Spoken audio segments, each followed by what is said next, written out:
Welcome to the library's Countdown to Ribbon Cutting. My name is Jennifer Bangser, and this is our daily filing on what is happening behind the scenes as we get ready for our June 23rd ribbon cutting. And today I'm sitting with Henry Meyerberg, the architect behind the Transformation Project. And I would love to hear a little bit, Henry, from you, and welcome to our spot here. I know you're busy and there's a lot to do, but I'd like to hear a little bit about the intentional design process and what's behind the design of the new library. Well, what's behind the design of the new library is the existing library. Mm-hmm.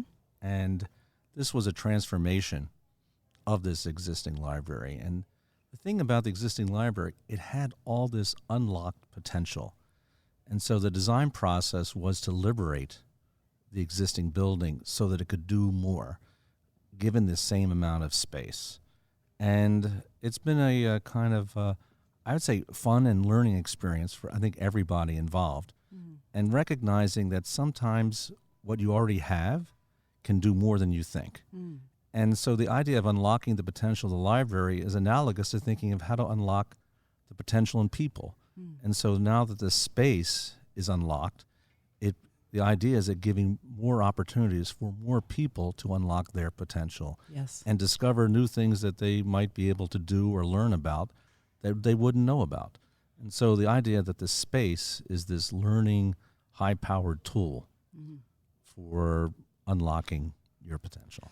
Well, I think having brought people in behind the scenes as we've been getting close to the finish line, watching their faces, people walk in and they definitely see that possibility right away when they see the way the space has been transformed, the different usages that are readily apparent, whether spaces for collaboration and gathering or places where you can work on your own, as well as our media studios, etc. So I think it's really visible right when you walk into the new space.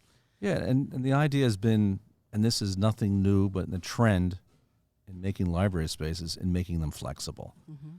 And the other trend is making them visible so that things are open.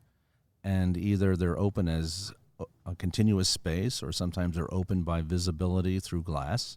But the idea is you see what's going on in the library. Right. And so the giant center reading room, which is also an event space, is open for view. Nothing is behind closed doors. Exactly. And the idea is that the library is an open door to new ways of thinking and doing things. And the visibility factor starts before you've even entered the building, because as you're walking in the walkways, you can see inside. So that mindfulness that was paid to bringing the outdoors in and the inside out is readily apparent as well. Yeah, I mean, we generally think of buildings and their landscape as dance partners. And the previous library was standing in the corner and didn't really partake and interact with the setting. And you had this amazing setting, the river, the park. And so really it just took a few moves of adding more windows on the Jessup Green side and opening the view corridors towards the river that permitted an opportunity to experience the kind of connection with the space. And most importantly was creating another entrance. I mean, libraries usually have one entrance. This library has 3 entrances. Right. And so the idea of connecting to various places on the outside is enhanced by the fact that there's more than 2 ways to get in. And the new entrance on the Jessup Green side is really meant to create a sense of civic importance to the library. Now it has a front door to the town. Yes, and it's a beautiful vantage point when you're standing at the top of the Jessup stairs and you look out and see the town. It feels very forward-facing, very connected. And I think the library, visually as well as otherwise, is much more deeper entrenched as part of the community. Yeah, it's a mini Acropolis moment. I love it. Well, I know you've got a busy day ahead of you as always, and we thank you so much for taking the time to spend a few minutes with us to share your thoughts and vision. Thank you. I'm very. The most exciting part will be hearing how other people are reacting and using the space. And yes. To me, that's the most exciting aspect of a project is the handing it off yes. and allowing people to use it the way they see fit. Yes, and we can't wait to open up those doors to the public. So those of you listening, please come join us on June 23rd to come and appreciate and enjoy the library built for the community and by the community. Thank you.